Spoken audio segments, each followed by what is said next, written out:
Okay, here we are in an Imperial Elegy, about to go into the fourth turn. Got to reshuffle the cards. What happened so far? I'm almost out of battery, unfortunately, so I won't say too much. The first turn was kind of a bumbling around. The second turn was really punctuated by France capturing the Low Countries. The third turn was more about various countries trying to stop France from their advantages that they've just gotten into, as well as fighting amongst themselves, over resources and whatnot. The biggest thing that actually ended up happening, France fought somewhere. They don't know what they got. I see an army in Hanover. I think they got Hanover.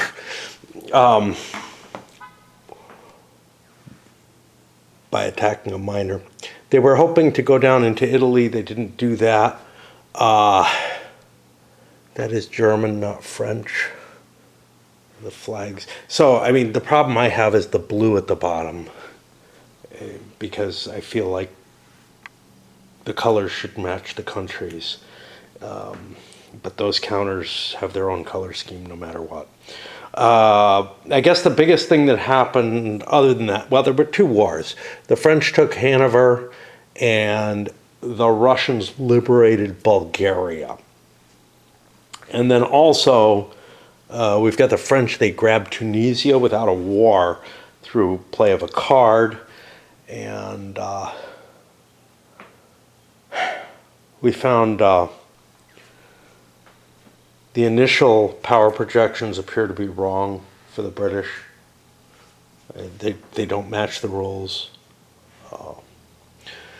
And then one of the other issues that really I ran into hard, is the whole alliance track. It just feels so artificial. The kinds of things that you can do, or the kinds of things that end up happening,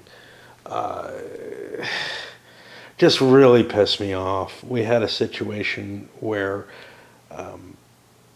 the Turks forced the Germans out of the Triple Entente by joining them, and then everybody fell out of it. And it's just, it seems like it's really hard to maneuver to get your alliances where you want them. It's expensive to do any kind of insurance in that fashion. And it feels like this really weird system that is not apropos of anything. Anyway, I got to shuffle the cards and plug in the battery and then figure out my nappies. All right, back up here. I'm getting ready to deal the cards out and do that initial prep and dip stage. But I was asked to, of course, ignoring anything I should be doing in life. I was asked to talk a little bit about the victory conditions and, how I feel about them at this point, at least. They still belong there anymore. And, I've dealt out a couple of those packets, and people have chosen a couple of victory conditions. The first thing that I note is they're kind of random, which is to say you might get cards that don't really fit your situation, and then that's going to change your policy, but they might not be easy for you to do anymore. Whereas if you get ones, and I would say like Russia, that kind of align with each other nicely, that gives you a neat little advantage. Now, I love the idea of secret victory conditions like this, but I do have some worries about, their effect. Not necessarily on play balance across the powers, that you could very easily say that over X number of games, each power is about equally balanced or whatever, but rather that, it's just a big chunk of luck all at once. I like a lot of luck in a game, and I don't mind that these are kind of directing your activities, but I could see kind of like, usually I like my luck to be on combat tables and stuff like that, rather than big stuff that's like, yeah, here you go, here's 3 cards, pick one, none of them work, or, oh, here's 3 cards and one of them fits, one or more, fits really well with where you are. Sure, you can tack and whatever, and the last one's on the 5th turn, and you got a couple more turns to go, so it's not like you're going to get shocked at the end of the game with a big chunk. But kind of the bigger thing is, it may just not matter much. Yeah, they influence the Great War a little bit, but if the Great War ends up happening, it's just who wins the Great War. Unless nobody wins, in which case it's who doesn't enter, The only way to win is to not to play the game. Now, the machinations on here make it so that, like, I don't know, we just keep ending up not having alliances. I mean, everybody's in neutral. And it may be that nobody's trying to really build an alliance right now, and that may make sense because we're so far from the end of the game. The other thing is, hey, how far is the world tension track going to bring me? Again, I don't expect it to skyrocket up there. But on the other hand, we've had a couple of wars, and it doesn't seem like it's going anywhere. Maybe the deck gets nastier. Maybe players are likely to, start finding real conflicts and whatnot. I have no picture in my head. Again, unlike Pax Britannica, where even in the first game of it, I could kind of just look at a chart and say, okay, this is, if you go to war, you're going to start pushing the global tensions, and the Great War is going to start. Here, I got no idea if it's going to start, so it becomes is it worth putting anything into here? Players are unwilling to take the no Great War card, but on turn 5, if we're still floating around down here and nothing seems to be changing, I think that's going to change. So there's kind of there's 2 different ways to win the game, and it's really hard to tell, and certainly in this position that I'm in right now, to engineer the one that suits you better. If you're doing well on the board, again, that can help your military situation for the Great War. There's also, I think, a victory points bonus that goes into the Great War. Like, you get more, I don't know, you get more of something.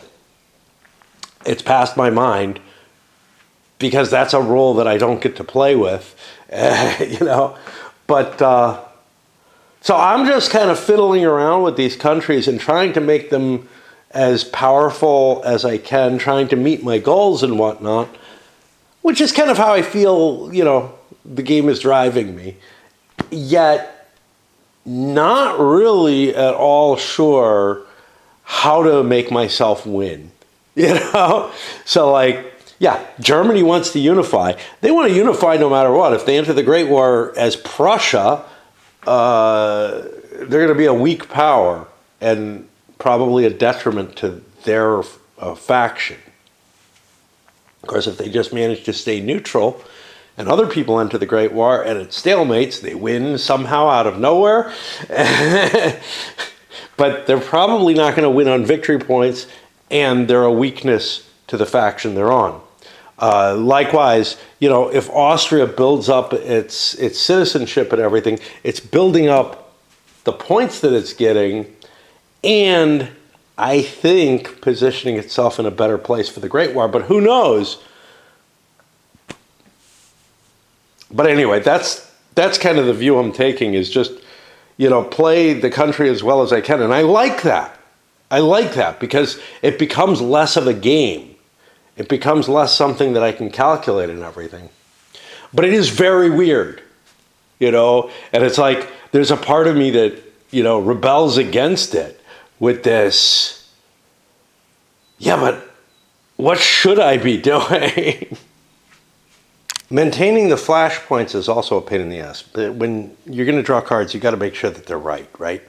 I just found Turkey, and I should have caught this, but they're down to 1, 2, 3, 4 in Africa, which means they just lost the Africa card. That's going to put them at a total of 4 points. Why am I putting these here? Those don't make sense. That one makes sense because it's a +1 card I got to give away. So what we've got is Britain up at 6, France at 5. Most of them have 4 cards. The Austrians still stuck at 3. Feels like Austria is, you know, doing well and everything, but then I look and I'm like, they're just not getting any production out of it. They haven't invested in their industry well enough and haven't been able to get the other advantages that they might get. As I've left key points out there, by other advantages, what I mean is the colonial efforts, the flashpoints and whatnot, they help you obtain more production. Austria is not getting anything that's throwing it into that place. I get a manpower bonus if I reach full citizenship or whatever, but it's just that doesn't give me this continual production throughout the game, which means I have less ability to affect things, which means I have less ability to grow. So the countries that are improving their hand size, essentially, are, you know, in a better place, I think, than Austria is falling behind as they are. We've seen with not just this game, but other games of its ilk, but the larger your hand size starts getting, the more complex your decision-making process is, but also the longer the turns start getting. And, you know, we're starting to see that with the French and English now. They're not that far ahead. They're like 1 point ahead. The English got a card off of, you know, I don't remember what, the naval process. Anyway, time to start making decisions. That whole discard a card and the diplomacy phase stuff as to what to hold and what home card to take and everything. I'm working my way through it. We ran into a card I think we've seen before, this important secondary power. I think it was played for some other reason because it's got a discard marker on it, and I don't recall any country getting this.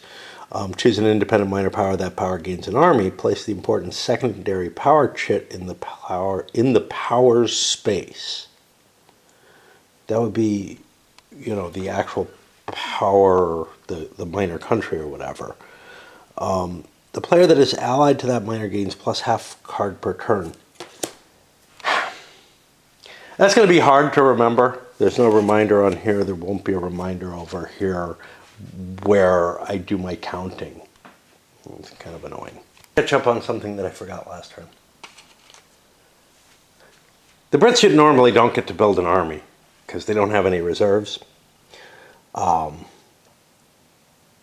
actually could have built a colonial, but this thing got destroyed. Now, when did it get destroyed?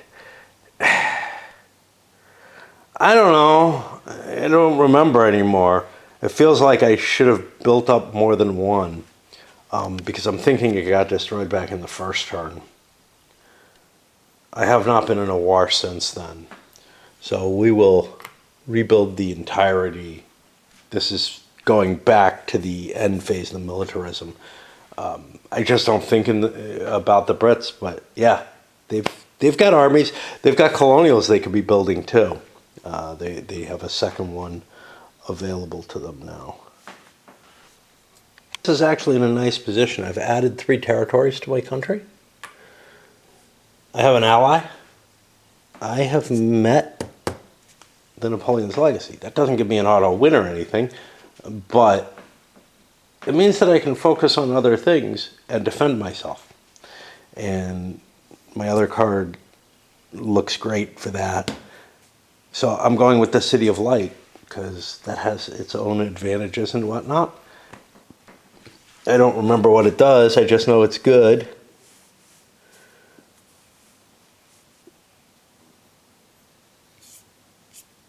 Extra card eventually. Okay. Rules that I won't remember if Paris is occupied, I just won't remember. Austria taking the path to citizenship almost means the Habsburg Dynasty card isn't really useful. Remember, you can't take the Kaiserreich or whatever on turn 1. Well, probably. But starting on turn, you can't play it for what it is. Starting on turn 2, you can probably play it. But with all the effort I'm making, I still need 3 successful conversions. Now, Britain's been helping me here. 3 successful means I've only got room to fail once. Now, the Brits, I might be able to get help from the Brits or someone else again. But that's a hard task. The Habsburg Dynasty card, being able to fiddle around with alliances, like I could take Saxony away from the French, that looks like a richer option in a lot of ways.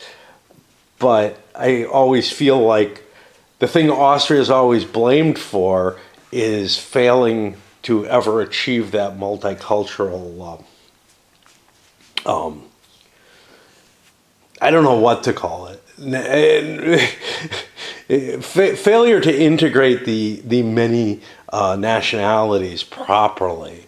Something that they were actually trying to do since at least the time of Napoleon. And they just didn't manage to. Making it Austria-Hungary was one step, but in a way that actually just inflamed other nationalities more. In some cases, I look at the Russia-Turkey war, well, we got a truce now. Not really a useful card, so we'll go with the other one. Yeah, I mean, no matter what, it's a 3-point card, but I find a hell of a lot in the way of diplomacy to do here in terms of card dealing.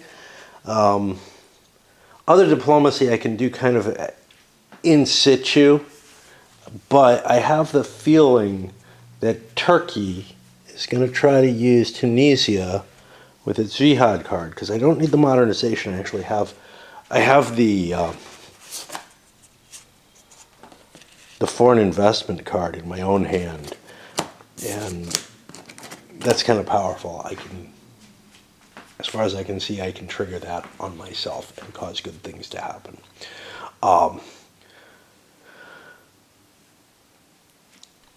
And that means I don't need the modernization card. It doesn't have a second capability. So the jihad is the obvious thing. But the real question is Turkey up to a war? Or are they too battered? But by being able to start a war, I might be able to bring other people into it. How do you do that? Well, you kind of can't without cards. Because Britain can only enter on the side of the defender. Other people have to be allied, and the Turks are neutral. And it's hard to engineer an alliance. So it's very, very, unlike most of these multiplayer games that, you know, allow for military conflict and diplomacy and all that, they usually give you a fairly powerful way to arrange, a fairly fluid and easy way to arrange taking down a leader. There is nothing like that in this game.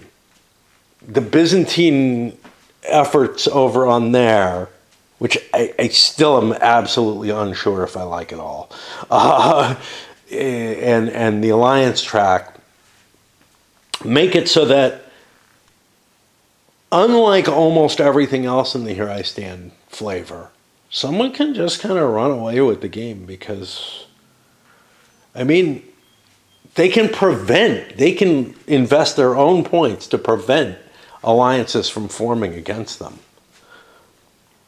from shifting powerful possible enemies into their own camp and everything. It's a very, very weird feeling. And again, like everything recoils from it just automatically and naturally. But then there's this kind of, yeah, but is this weird, interesting gameplay? Is it actually like, does it make for something cool? And I'm really not sure. So far, I'm not seeing it. I certainly don't like it from the historical side of things and sort of the freedom of nations to, yeah, but the thing is, do nations really have the freedom? Yeah, but one of the things that prevents these games from being runaway victories is that there's this liberty of the players to gang up on the leader. And that is definitely not here anymore. Anyway, we are going to pause at the action phase as usual, and I'm long-winded as usual. Finish the rules to Baltic Empire, finish the playbook, and I'm scratching my head, and there are things in it. It's not a complex game, but there are things in it that I'm not sure I understand at all. Like I looked at... there's an example of a card that had information on it that doesn't make sense, is I guess the real problem. After basically passing out through the whole of the afternoon,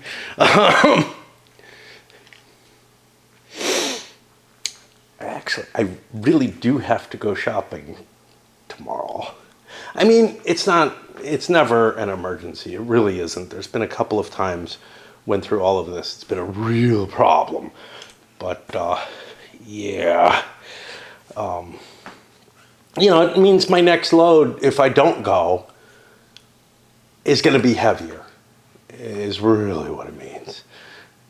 Because I am not even out of the things that, like, I eat a lot. Anyway, I'm back up here. I've been reading a little bit of the Knock Paris rules. I don't know, did I mention it or not? I'm a little worried about them. Primarily right now, so formatting is hitting me, and we'll get to that when I get to the game. But also some of the choices in terms of presentation on the counters. There's a lot of information, and some of the information space is being poorly used as far as I'm concerned. And I may have great trouble seeing what's going on. It's also a lot more complex. It's gonna have to basically, for the component issues that I'm seeing, I think it's gonna have to blow away every other operational World War I game I've played, which it might. So far, the only one that I'm thinking is really significant, and it's not Der Weltkrieg. Although that was fun, it was kind of light and had too many mechanical problems for how light it was. The 1914 stuff, but this seems to go into more detail. And, it's got to really impress me. Anyway, here I am ready to fuck around with, I think I talked about the Baltic Wars thing. And I think I know what the piece of information is, but I'm not sure. Anyway, it's just not explained in the rules. I guess we start with the Germans and try to figure out how they can organize something where they're going to get to use their capabilities. The fact that, like, all the nations near them are allied and that they have a weak army is really problematic. What I'd like to do is badly bust up the French, I think. And we've got at least the excuse of Hanover there, and Alsace-Lorraine if we could get to it. No one's been doing anything in China. The Germans played their card. That was easy enough. I took my auto-industrialization, yay, yay, yay. No one's been doing anything in China. I know that Japan can't be dealt with until the Meiji card comes up, and I think the English have that in hand. Cards keep coming up about China. Okay. China is interesting. We look here. 3 keys is worth a full card. Okay. We really have 1, 2, 3, 4. Yeah. Africa's not open yet, so China is an interesting place to go into, I would guess. But I seem to remember there were special rules about China. It feels like there should be. I can't find them. I can't find a reference in the index because the index is really poorly designed. And now I'm hunting elsewhere to see, and I don't know. Because here's the thing. This has flags in it. It is a country. Now, there's no space that's marked China, which would be where you could do diplomacy and whatnot against. I'm not sure where I could do diplomacy, but also, I mean, unless I just declare war on China, I'm not getting anything there. There's nothing like the economic penetration that happens in Pax Britannica in this game. There's nothing of that type. The closest thing to it is influence markers, which can't be put in spaces that are a nation. But now I'm going to go look up the influence rules and see if maybe there's a special restriction that allows you to go into China. But otherwise, it feels like there's no way to get a foothold in it at all. And historically, they were already interested enough in China. I don't know if spheres of influence, if the spheres of influence where there was actual, like, in Pax terms, protectorate status, but really where, you know, the foreign spheres were controlling what was going on and really manipulating the markets and whatnot. Whether that's in place yet. Wait, I don't. No, I don't know what I'm trying to say. I really don't. I think it is in place already. Those spheres are beginning to form, and I don't know how I do it. Now, maybe there's a card that lets me do it, or a bunch of cards that let me do it, and I just haven't been seeing them.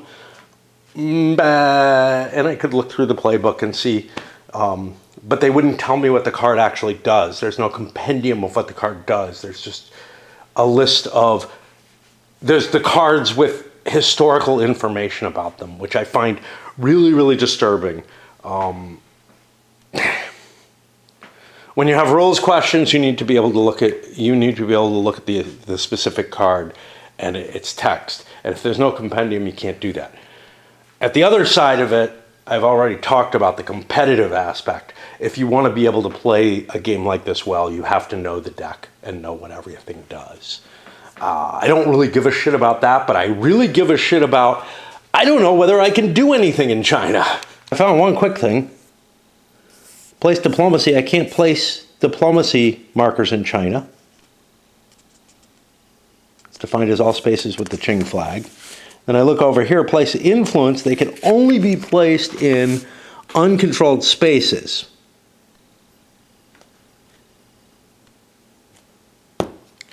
Term we have to find the definition for, right? I think I know what it is.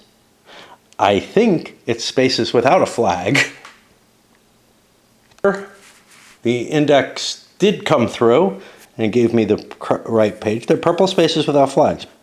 So as far as I can tell, I can't do a damn thing against China except declare war on it, which feels like bullshit, right? Like it would be a war of conquest or whatever. So it's gotta be just through cards, and I have not seen any. So there you have it. trying to figure out what the English can and should do.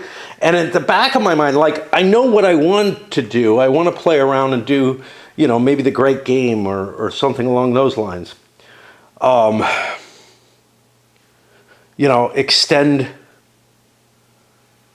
my control on flashpoints and whatnot.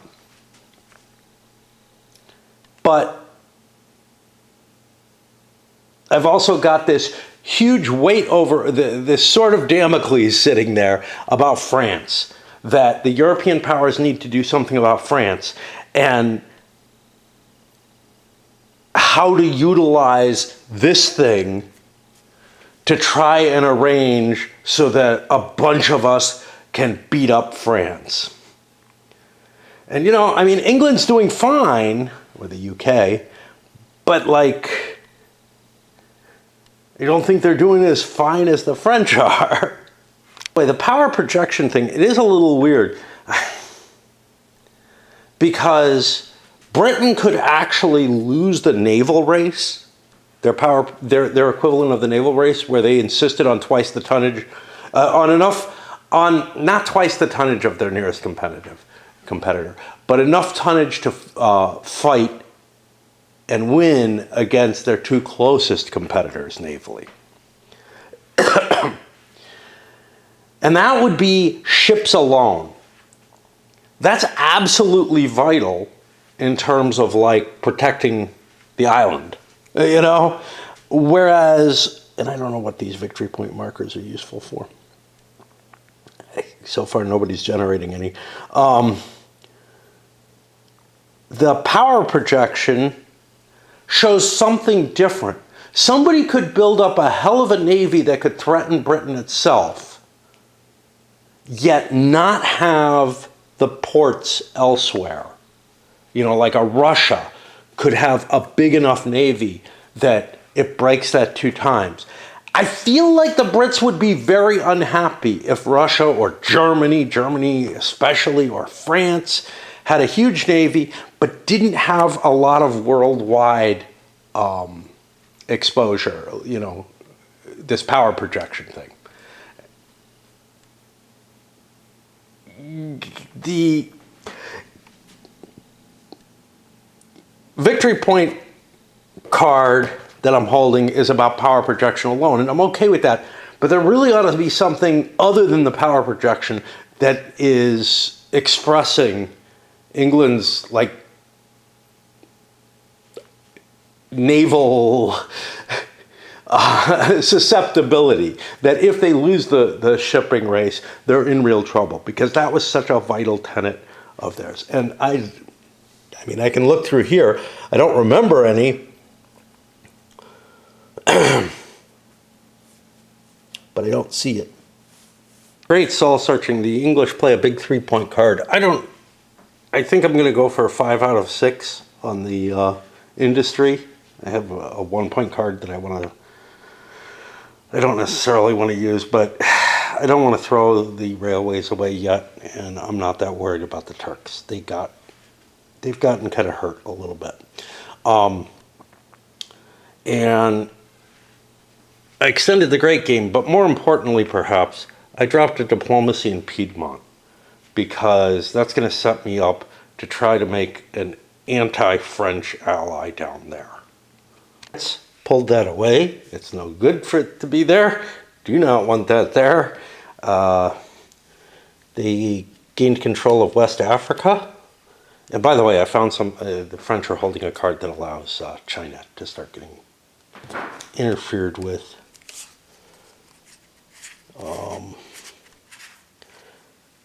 Second Opium War, and it has no date, so it could have been right from the beginning. And that makes sense. It really, without the economic interdependence and the rebellion rules that PAX has, and I mean, they happen the same sort of way. The only difference is I don't have to do anything to get it, is I guess the thing. And France and England can just do it, and no one else can interfere and try to do it as well. So it creates a situation that is more presumptive if France got badly beaten in a war and their navy got stripped away or something, they probably wouldn't be able to trade in China. And that would be the case in PAX. Whereas there's no effects like that in this game. There's nothing dependent on your board position to get into places. Anyhow, and there's fixed things like Germany has to pay more. I don't know. Somebody can't do it, I think. I don't know. There's a lot of cards that Austria and Turkey can't do, like that other people could, but that's kind of the same as France and Britain get something. And then the last thing we did was the City of Light. Now, this was kind of a bad idea, maybe, because this is a card that gives me a stability. The home cards seem to give you stability if you play them for their event. There's an argument to like hold on to it, but I want to see what develops more. And I know I wanted to roll that and whatever. These cards piss me off. Austria has to play a card, and that's why they want to play it, right? But this card, they could have played on, well, a pacification attempt in anywhere. So I could have actually influenced, I don't know, these were all zeros. So basically I could get a replacement card for that. Now I could also play this as a normal event, and it flips a rebel army. But again, I can't get the effect off of it, so I'm going to hold on to it. But because it's a reaction card, reaction cards are always a pain for me. Playing solo makes it worse, but I got to tell you, I have just as much, and if you're this far in, you're used to me, right? I've said this so many times, but even if I'm playing in an opposed game, I'm not focusing on my cards all the time and thinking, ooh, can I do this? Can I do this? So a reaction type event, quite often, the opportunity will pass me by, even if I'm sitting at the table with other people. And I think other people have the same thing. I've seen them often go, oh, I could have done this. You know? And it's just like the moment passes you, you're not, you know, if you're like me, you're not used to trying to pay attention to, can I do something? Can I do something at every moment? It's just like trying to be an operating system or something, you know, where you're constantly checking what everybody's doing and making sure that you don't have some input to put into the whole thing. I'm a human. I want to, you know, relax while it's not my turn. I don't want to be constantly staring at the board. And, you know, modern games far too often are going on that reactive type of play. Now, in a two-player game, it's not as bad because, so I'm thinking here something like Twilight Struggle, because the other guy does something and now it's my turn to do something, and I can say, oh, wait a minute, I wanted to do this to you, you know, and you're not really, there's no big time delay. So it's like, yeah, okay, whatever, you know, maybe unless you're playing with someone who's a complete asshole, who's like, oh no, you missed your chance, man.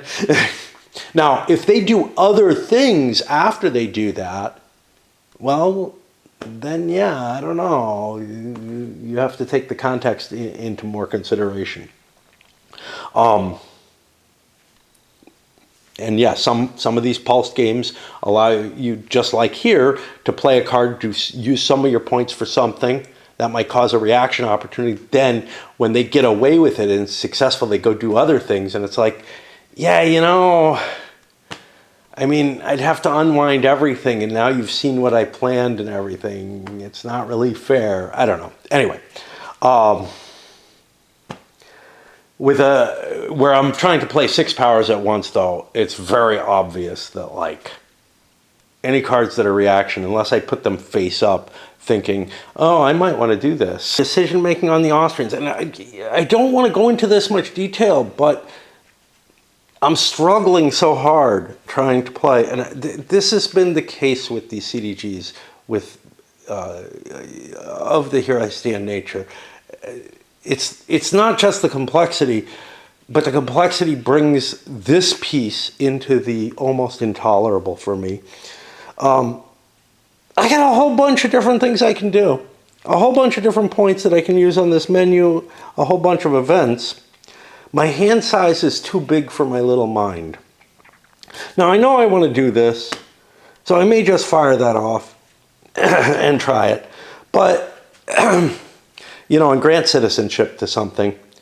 But then I'm like, yeah, but I also want to try to do this thing. You know, I mean, this is the thing. I want to try to stop France, and I don't know how to do that at all. And each time I spend points, and this is what happened with Britain too, each time I spend points, I'm throwing away something that's an opportunity that maybe would let me do something on the diplomacy chart, that maybe would let me set up a situation where a war with France becomes possible. But I don't see it. And it's like, it's not a war with France this turn. It's a war with France next turn, unless somebody plays a card that changes the alliances, because this is what we're stuck with this turn. And I'm the only person in an alliance, and I'm sitting there playing with my genitals all by myself.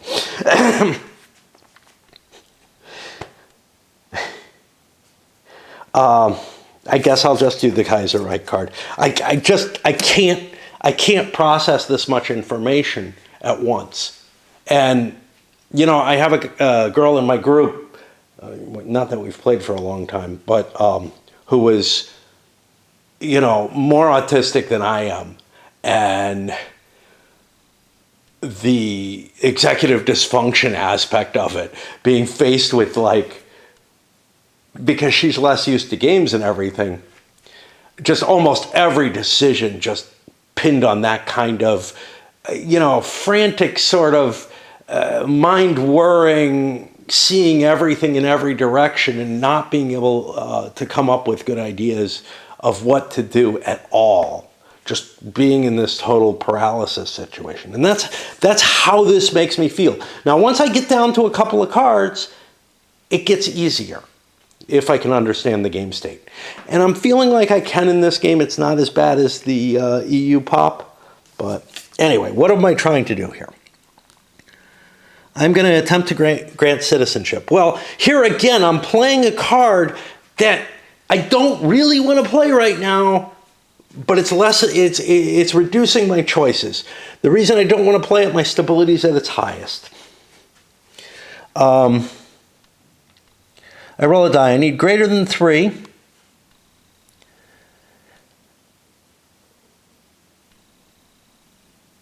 Okay, I forego the stability increase. So now I need greater than 5, and it drops by 1 because of Hungary. No, sorry. I need greater than 1. And then that goes up to 2, greater than or equal to. And I succeed. And I'm going to give it to the Italians. Not just because I have Italian heritage, but because that gives me more capability to start doing stuff inside Italy. Because I have certain special things I can do if I've granted full citizenship. What are they? I don't know. It ain't there.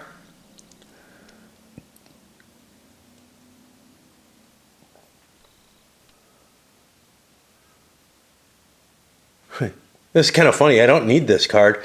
The only difference is instead of a stability increase, I can take a decrease or whatever, which feels kind of weird. It's like most of these things, you need the card. So I could actually push this harder than I am. I don't have to always take this card. I could take the Habsburg dynasty and still push for citizenship issues. Okay. But again, I don't read these. Like, I feel like I have to be constantly reading them, like I constantly have to look at my cards. And some of that is because I'm doing 6 powers at once. These games may not be great for me to solo, but I really liked Here I Stand solo. And I couldn't play one of these games opposed unless I had played it solo a few times. Okay, I think Russia only has an elite thingamabobber. Expeditionary Force. It's hard to tell. I'm making a fucking mess. And one regular. I want to play the great game. I would like to be able to get the most out of it I could, which would be producing another EF, but I don't think I can produce the elite one. It says they're only can be created by cards, but so far I haven't seen a card that creates an elite one, and I've seen a couple of cards that create just an expeditionary force, and I don't know. But yeah, let me look. Colonial Expedition are units that can only be brought into play via an event card. You know what it doesn't tell me?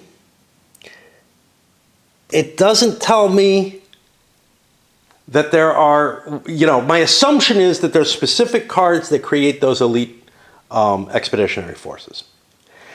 But it's not absolutely clear there. This is an event card. It can bring one into play. Perhaps not. I'm going with the assumption I've had, but again, I haven't seen one. I don't know how many there are. Okay, so here I managed to go, I'm going to go into Central Asia, the last of the remaining places that I can get to.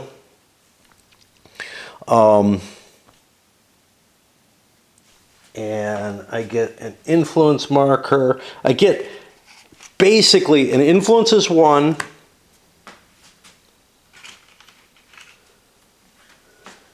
Moving is a 2nd. But I also get a die roll on the Central Asia. So I get 3 points of stuff off this 2-point card, but it could be 4 points of stuff if I could build an EF, because they cost 1 each, I think.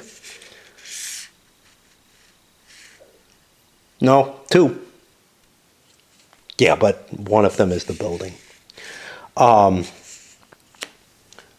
Or this is the only way I can get the elite EF, is by playing a card, and somehow or another all cards that are able to do it allow it. And now we're looking at a 10. It would be a +1 otherwise, but it's not.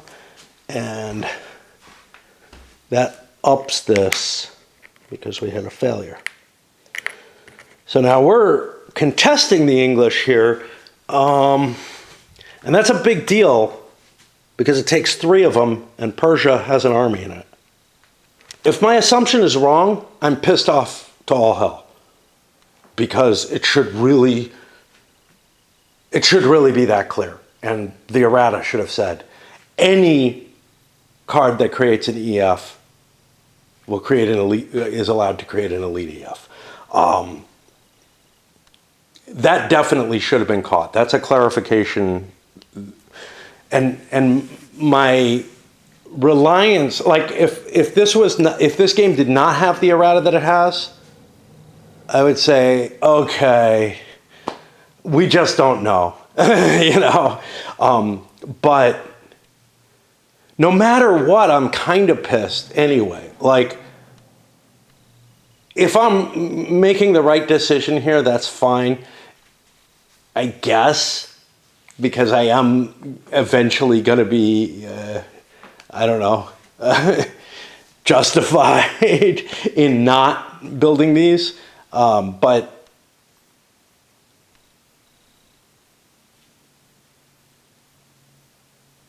if I found out later that I couldn't have gotten one off a card, that would be really awful, right? Then I have to unwind something, and that's going to piss me off. And I will be really, like, no matter what, which way I choose, if I'm wrong, I'm going to be very, very upset, right? But if I chose right in either case, I guess it's okay. But yeah, it's either way, there should be a clarification here. The only thing I can say is, yeah, no matter what, there should be a clarification. And so I can't rely on the fact that something's not in the errata, because it definitely needs to be there in either case. The ability of me not to take in all the information. This foreign investment card, I was so excited about this, I didn't take the modernization. This gives an automatic success, but I've got an automatic success already on there, which would mean that the modernization card would work and I could have held this. I don't know. But this is the only way now that I can even get industrial expansion. And I'm throwing away what would be a very powerful card for me. I'm pissed and can't take enough of, can't keep taking this right now. So, yeah. The anger levels definitely affect how willing I am to play some, to keep going with something. And because it's night, I can't do anything else, so I will waste my time, which is what I do. I mean, there's a reason that I'm only awake at night. It's because it allows me to avoid having to do anything or feeling all that guilty about not doing something. I still feel guilty and worried and all that, but the thing is, I'm not in the moment saying, there really isn't a reason I don't go shopping right now, or there really isn't a reason I don't go out and pull weeds, or whatever it is. There are a couple of things that are kicking around, like getting my printer working and trying to deal with a couple of these things that I have to print out that my brother sent me and fill out. But, one of them's been a couple of months, the other one's been a couple of weeks. I've already pushed them out. It's like my wife's inheritance. It just doesn't exist now, I think. But I actually have to do these things. Well, I found out my video game wasn't, working today. Claimed it was in maintenance. Turns out the beta had ended. It may be too dangerous a thing for me to participate anymore in it anyway. It sucks me in. But on the other hand, I'll find something else to cause problems. Anyway. Let's do another round of cards. When they've got full hands, it's hard, especially when it's a huge hand. I realized I got confused. I thought this was a French ally. Again, it's blue on the bottom. It looks French to me, because these are blue on the bottom. That's the German flag. So France was not set up. I had said they were. It makes the Danish miner go away. We're getting to the position where we can do something. We may say, screw France. We need to pad our own holdings a little bit with Schleswig-Holstein. It gets us another manpower, which would help a lot. It doesn't connect us, but we have Saxony as an ally at least. I'm refusing to think too much. I don't think I can figure that out, like how to manipulate it properly. And what its cost effectiveness is and stuff like that. So the Brits just decided to throw their Zulus card. That gives them more points to play with if they need to do something else. But right now, I just don't see anything. Starting a CP chain, they want to get an alliance in Italy. Oh, actually, no, not a CP chain. Fuck that. Probably don't want to play this card then. They need to set. They have ambitions in Italy right now. They have the papal card, and that allows them all kind of powers. So they want to set things up there. Go with a diplomacy in Piedmont. Austria and Russia go forward with industrialization as much as they can.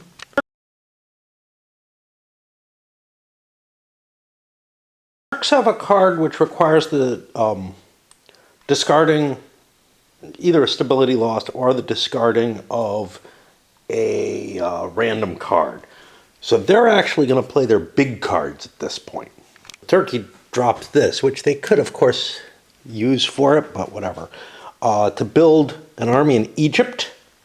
They're preparing for a war with France and to increase their own possibility of entering into an alliance with the Austrians, which they don't mind doing. Everything seems to favor that, to be honest. Going to use Otto von Bismarck to do a war of unification against the Danes. We set them up. Austrians didn't actually have a way to get around this. This prevents I can choose to forbid other powers from joining the war. While they were allied, I couldn't do that. That would be a declaration of war on Austria itself, which might not be bad, but I'm not big enough to fight Austria.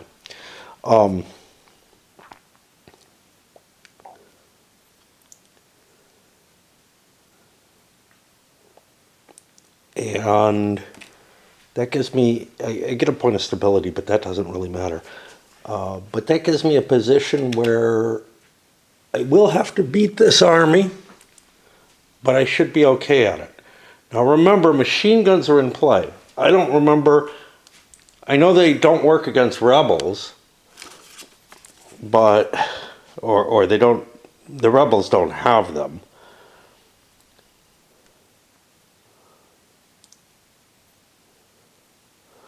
But the Danes do, which means I may have to do things to recover my ECs or not use them, but I have an extra one. Denmark does not have a capital, so all I really need to do is occupy Schleswig-Holstein. I can't get a second treaty result out of them or anything like that. We're getting more used to this. Oops. Not that. All right, we're cheating. I'll leave this here, these here, because I have to attack from a different space. So I have 2, 4, up to 5. I may not want to use my CP here. I have 2, 4, 5, 6 to 2, which means I'm at +4. I'm almost certain to win this. I do so at +4. That's a decisive victory. It really doesn't matter. Denmark can't do a damn thing about it. It's going to do multiple hits, which will actually put that up here, wherever Denmark, over here, so that they can rebuild their army. I move in, and then Denmark can't do a damn thing. They don't have any points to move. They don't have an ally or anything. So I succeed, and now I'm going to trigger the German Confederation for Saxony to become part of Germany as well. And it becomes, these both become home provinces of Germany, which is huge. I have a bit of a problem with nationalities rule is not helping me with to discover. The English have a card which allows them to do nationalism. They don't want to do this, but the description of nationality is when there's a flag in the center, it represents nationalities that lives in the space. Special rule for Italy and Germany. They're marked by a unification symbol. These symbols include 2 things. These spaces can be targeted to wars of unification. Okay. These spaces are part of the German and or Italy flashpoints. Okay. That reminds me, I have to look. These spaces contain Italian or German nationalities. You know what it doesn't say? That this doesn't contain Danish nationality, which makes sense. The Danes are still going to have a claim on that and whatnot. But more importantly, this doesn't contain, or it does not say that this doesn't contain a Saxon nationality. So I actually think that the German and Italian unified countries can still have national unrest based on how recently they formed. I'm not sure how much I believe this. There wasn't such unrest after unification, and I'm disturbed by that. I'm paying a 3-point card to do this, but I'm going to do it to France because we're all kind of agreed that France needs to be taken down a little bit. And I feel a stability kills them of a card, or they lose a card right now. I end up regretting this. The French chose to lose a card right now, not having a way to get stability back. And it's the Second Opium War. A cheap card, but one that's really good, and if France played it, Britain would have gotten an advantage from it. It's going to chain conquest of Central Asia. They need more points to get to the diplomacy. They have a 3-point card, this new artillery, but they're afraid they're going to be attacked or that they're going to start another war. So they kind of want to hold that. Austria removes the French diplomacy and puts their own into Sardinia, Sardinia, Piedmont, and with this 2-point card. But now comes the mandatory event. Now we have 2 choices on the mandatory event. Independent minor, Balkan minor power. There are 2. They're allied to Russia. That power gains an army. It will then look for a player ally using the minor power, even if it already has one. This means it can switch alliances. That sounds very appealing to us. We would rather Romania than Bulgaria. But let's take a look. They're all the same, I think. Russia and Austria come to a die roll. Okay. So Romania gains an army. I got to find that. And Austria is doing this. Odd they win, they roll off. They do not. Russia gets to keep Romania. This is important because... Oh, the WTT goes up by 1. The Austrians actually have the diplomacy thing, which is why they fiddled around to do this. Mahdi arises in Tunisia. Iffy whether or not this is a good idea, because it might be helping the Turks, but I decided to play this for the effect. This is the Russians playing it. Places a reduced Mahdiist army and a pacification marker. So it's going to make the French have to do something there. They lost a colonial key due to that. I only have 1 colonial key marked. They should have 2.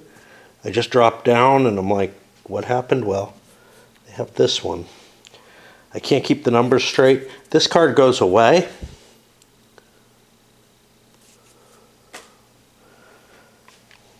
Turkey's in pain here. I'm thinking about, I'm going to reduce this to an influence or to a diplomacy by playing this big 4-point card. I don't like putting this card out there because it's possible, but the Germans have played Bismarck, so I know they don't have the general staff. They could scoop that up, and it would be useful for that.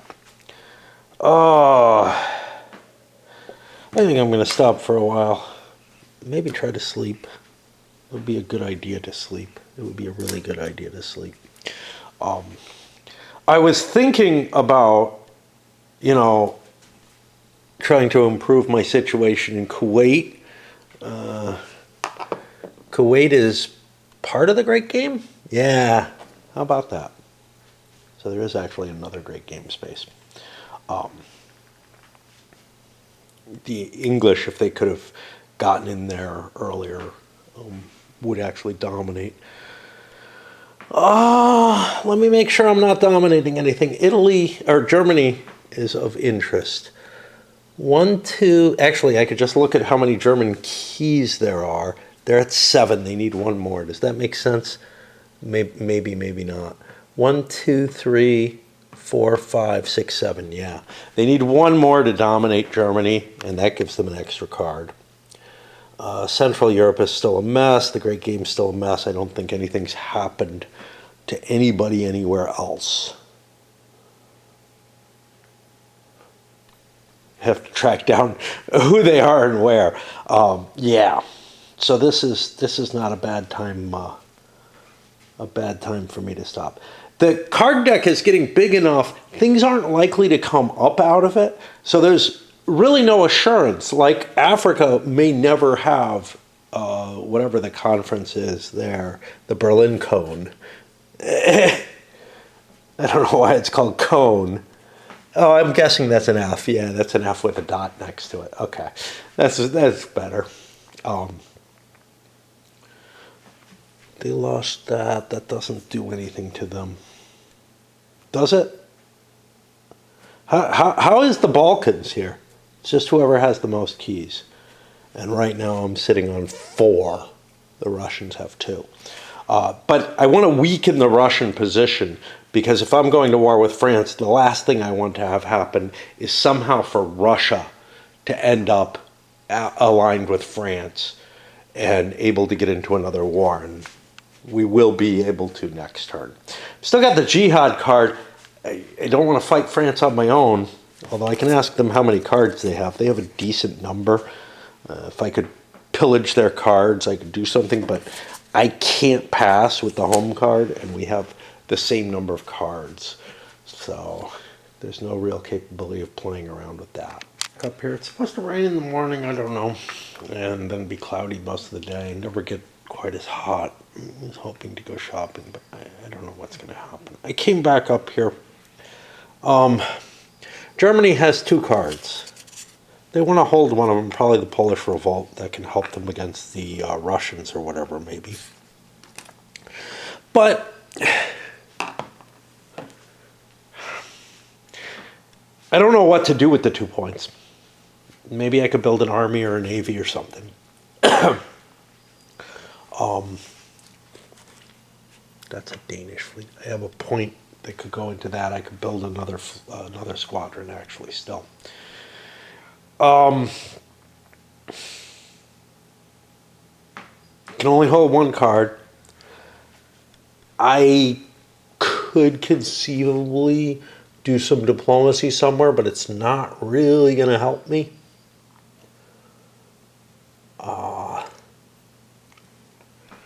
Not that I see. In order to unify, I need to have all the German spaces, which means I need to take Alsace-Lorraine, Hanover, and Bavaria.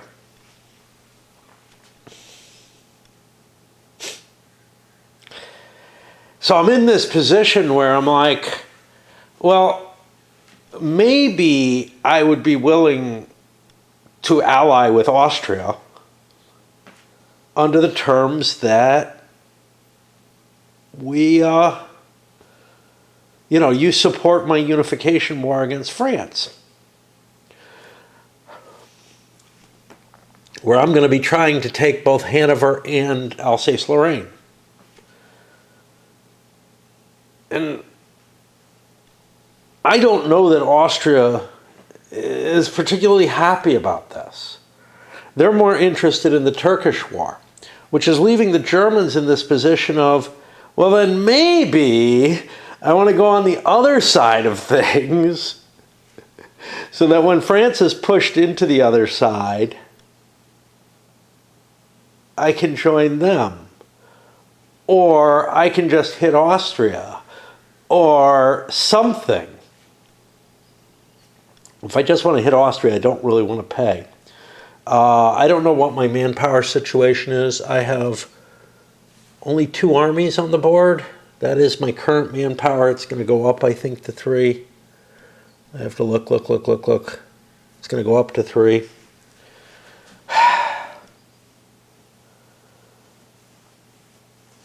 I just don't have an idea of anything that I particularly want to do.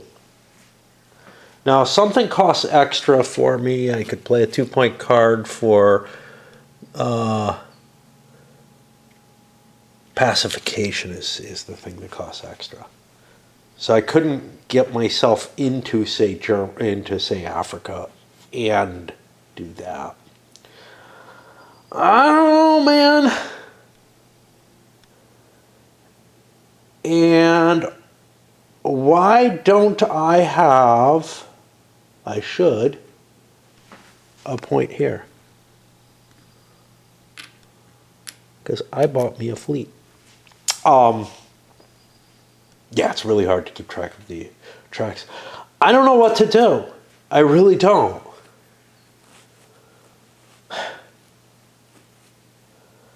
I mean, I can screw with stuff and like try to take a diplomacy. And I also don't know. Am I only allowed? Yeah, I'm only allowed to do that once per impulse.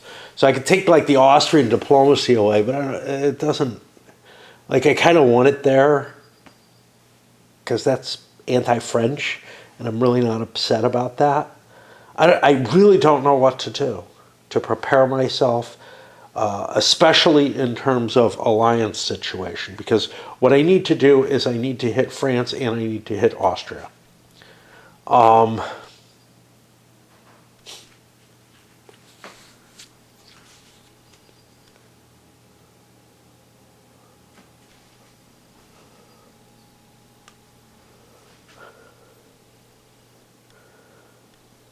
Yeah, I know what I'm going to do. I'm going to put a point into the Triple Alliance and a point into Russia for the Triple Alliance. Because in an anti-Austria war, Russia could be useful. Or do I want Turkey?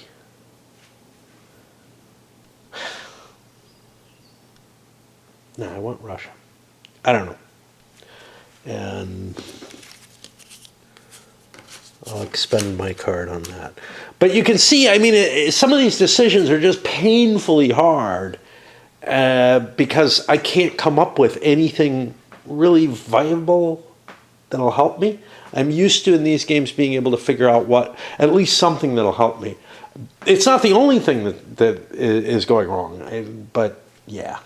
Did stuff all over the place. A diplomacy here, a thing there. They built a boat. You know, the French have a problem. They have a CP chain going. The intention was to try to build an alliance. Well, now that's not available. I have to play another card. Whatever I play is, I guess, going to trigger the CP chain. And I'm not thrilled about that. But it does give me more points that I can play around with. There aren't a lot of places I can go, ooh, there's Morocco. I don't know if Morocco is available or not, because there's this Africa limit that I got to look into. Get into something that helps. I saw this number and remembered, oh, there's one for Africa, so that's going to actually give me that. No, it's not. Oops. Special map indicators. Where are they? Player aid card. Page 2. That's page 4. That's page 3. That's page 2. Maximum 1 influence until birth. I knew that. It looks like it doesn't go to the med though. But maybe it does, because it's like this circle that touches these, but it doesn't touch North Africa, and it may actually not touch West Africa. Wish I had the rule, and because that's what I was looking for, is the rule that prevents this.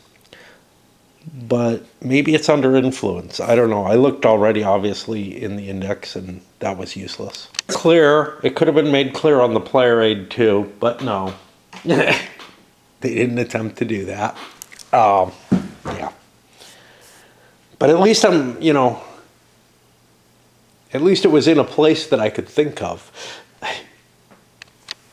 You know what I forgot?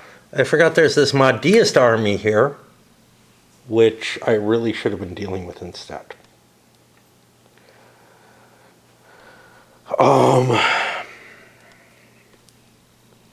So instead of this influence here, we're gonna back up all the French moves. I want to put them in with the Germans because it's blue at the bottom. So these were my 3 points. I took my diplomacy. Austria had a diplomacy. I'm not thrilled with Austria having that diplomacy, but so the question is, do I want to move something into place? This gives me a big +1. I get all kinds of bonuses. So I'm going to move this to here for a point. I have 3 points available. That's one of them. The chaining. The second one's going to be an attack. And now I have 1, 2, 3, 4, 5 to 1. Ooh, this is severe. I don't know if I can support over that.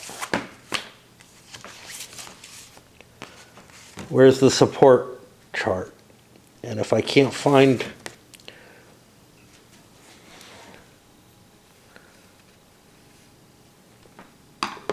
Forgot about the maximum 2 per side. I don't think I've overdone that. Armies adjacent via red connection cannot support. Okay.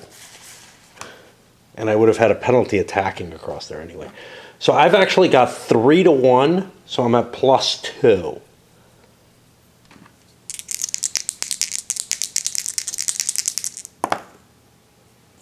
That gets me a 1. That's not great. And I don't know if I can just build that. Oh, the Zouaves come back.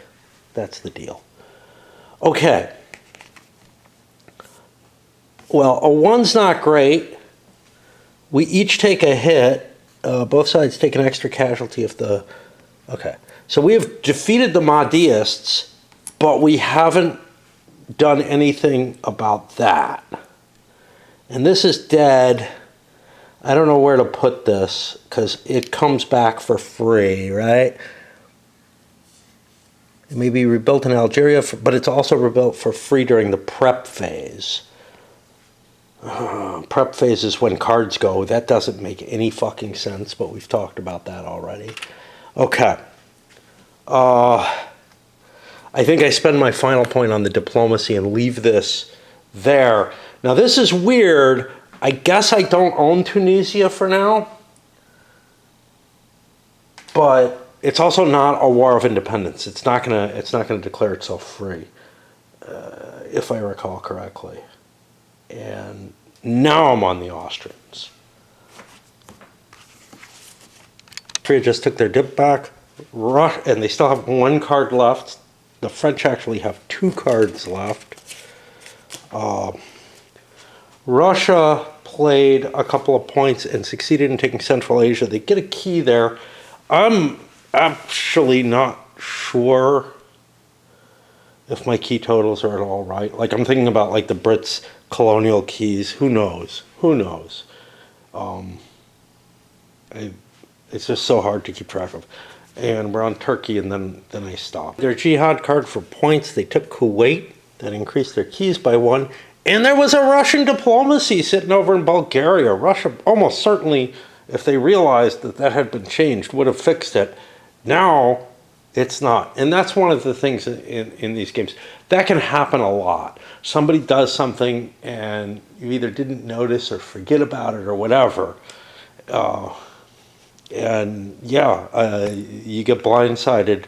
You know, now I can't just drop a 3-point card and get the alliance there. Now I'm in the kind of position that Austria and France are in, where if they want to push and pull over it, they can.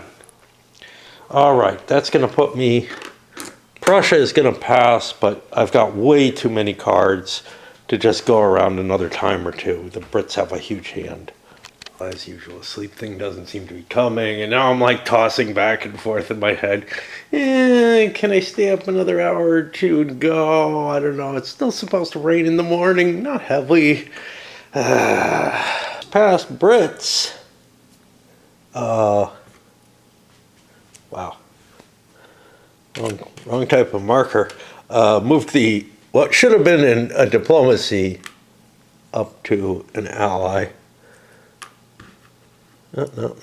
They gotta look French. Oh, I don't know about this. The French were going to get rid of the influence here, but I need to industrialize. Or the Austrian diplomacy that was here. I need to industrialize pretty heavily, so let me take this back. Now, I have 2 cards in hand. The new artillery and the papal influence. Let me think. I only need a 5 to industrialize. I don't know. Why did I think this is good? He has this. But this is not... What am I doing? That's a 1? A 2? I still have a pretty good chance. Okay. It's just not as good as I thought it was. And I don't have any industrial bonus. I'm going to hold on to this papal influence. It's a cool card. I hate giving up the artillery, but again, because I think I'm going to go to war. But I can't not. I need to play for the industry. And what I was going to do was just burn the diplomacy back, and that doesn't make a lot of sense. It hates to do this, but they've won the race on the diplomacy. If I hold off another turn, maybe I can't get it. I'm going to use my last card and turn it into an ally. I'm going to try to do the Trans-Siberian Railroad. We gain a stability, we don't need it. I mean, otherwise it's 3 points, but I don't know what to do with points. And this is turn 4, so I need a 4 or less to get it. I get it. There should be a marker. There doesn't seem to be.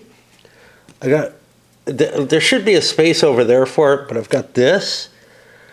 That gives me +1 card. Does it give me anything else? It increases total keys by 2. That's what I vaguely remembered. So this... Whoa! Okay, yeah. Yeah, this says territorial keys, but it's not. It's total keys. That's a little weird. Like... apparently I can score things... You know, I could score things in like Africa or something. Somebody was bringing up in their own games, they see people like Austria tinking into Africa early on. We have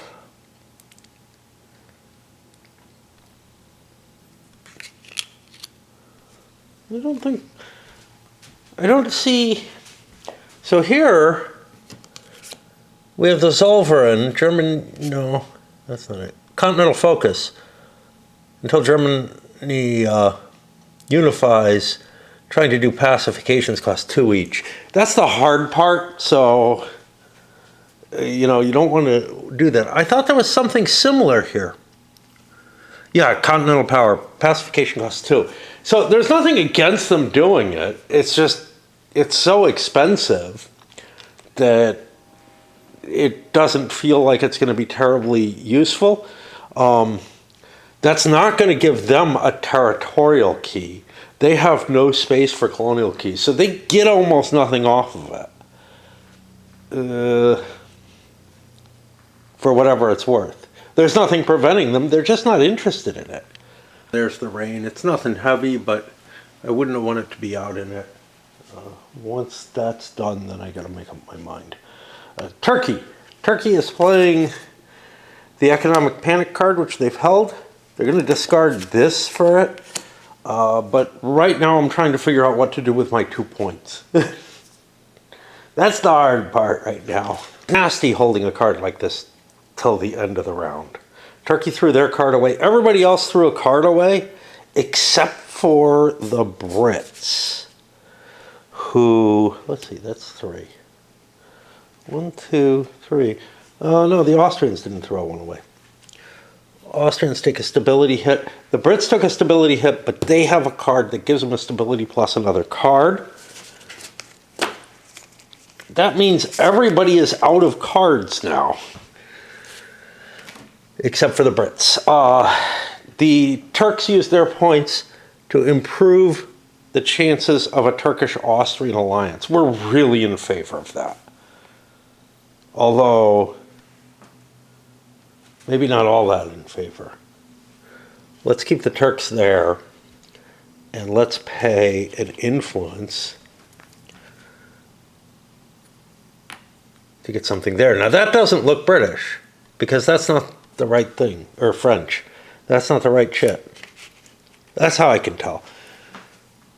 So I put a French diplomacy there. Because that's how I'm going to see it.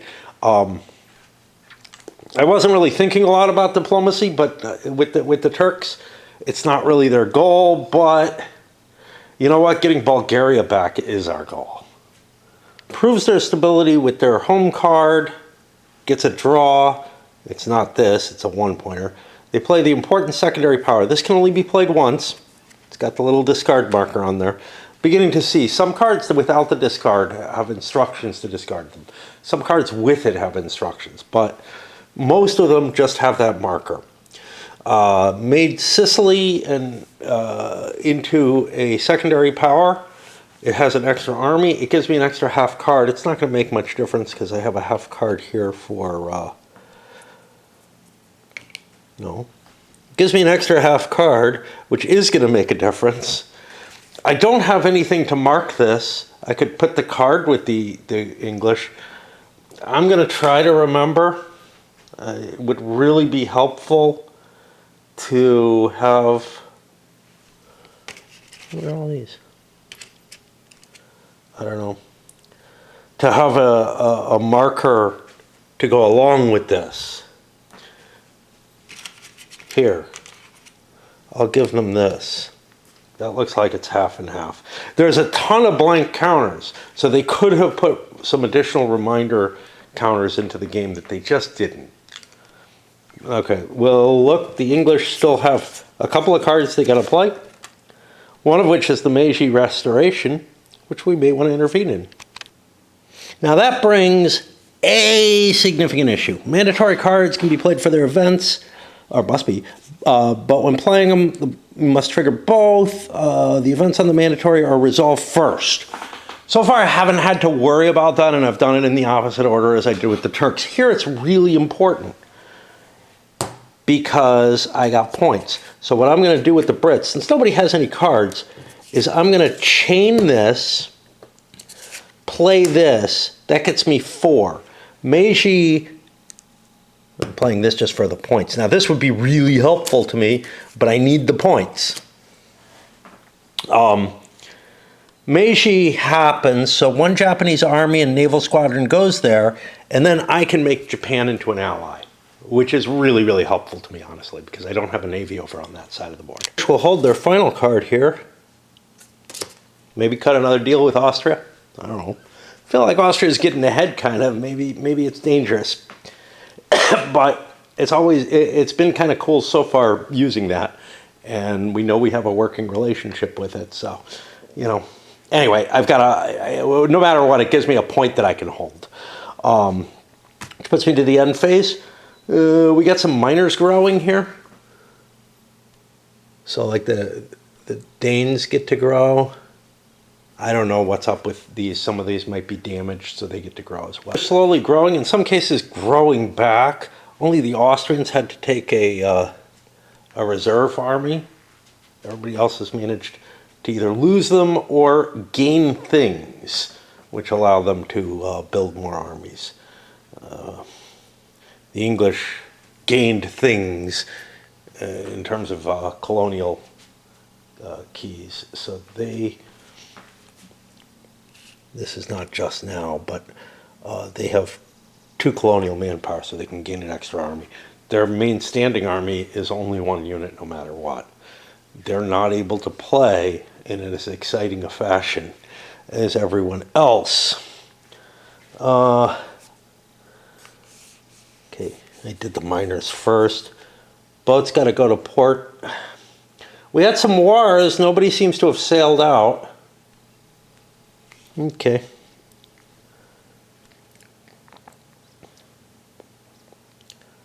And now I've got to do the manpower and the industrialization rolls. I think I caught what was wrong. I have the auto-industrial card in here, counter in here.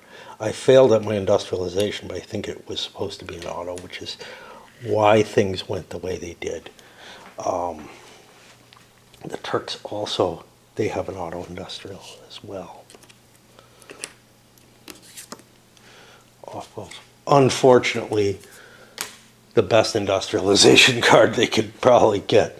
That gets everybody up to, let's see, 4, 5, 4, 3, 2, 2. Not great.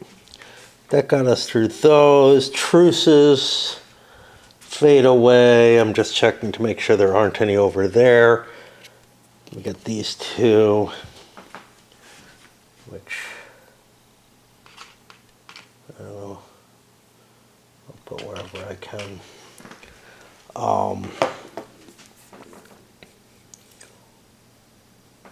No wars of independence, so now it goes to the Alliance Fund. I'll come back and talk about how that works out, but this is the situation where Turkey and Austria, people are trying to get them allied. Okay, Turkey failed and stays in the neutral box. This is sort of a, incomplete situation where Turkey's rolled, no one else has. Because now I come to a place where Turkey, Russia, and Austria, Russia, and Germany are all at 2 points total on their track, and I don't know what the tiebreaker is. I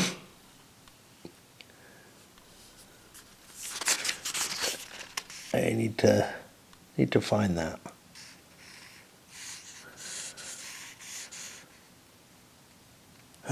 Starting with the power with highest total. Yeah. This order is important. Yeah. Fuck. Where's my tiebreaker? Ties are broken by turn order. Okay, yeah. So the Germans will end up going first in the line. Who had points in more than one thing? Everybody else just ends up neutral. Yeah. I don't know. Maybe it's 4 that had points in more than one thing. The Triple Entente ends up still being just Austria, but they've moved further into the committed box, which, like I've said, isn't necessarily a good place to be.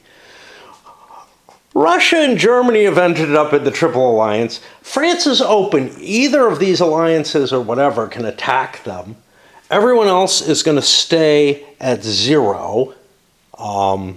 The Turks, like I said, got stuck there. The British and the French, nobody was paying for them. So now all these markers slip back into the 0 box. This is just a matter of indicating what's where. I come back here, and we decrease the world tension, staying at 1. We don't have that. The turn marker moves forward. We are in turn 5. This is going to be another national goals turn. And just can't get that grip to, force any of these big wars into happening is really the problem.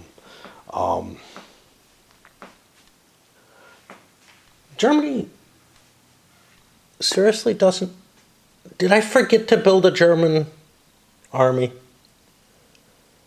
No, I built a reserve, which I had to build. It does mean that they have an extra army to put into play, which is kind of interesting. Are they strong enough to beat up on France on its own? I don't know, man. France is pretty big, but they have half army here. 1, 2, 3. Looks like they only have 4 armies deployed with a 5 manpower. We got things like a 6 manpower over in Russia, so their army can get bigger. Yeah, I mean, it's the forces are actually kind of growing. Anyway, we're going to be putting this one up. I don't know what the fuck I'm doing with shopping, but I need to swap batteries and get this loading.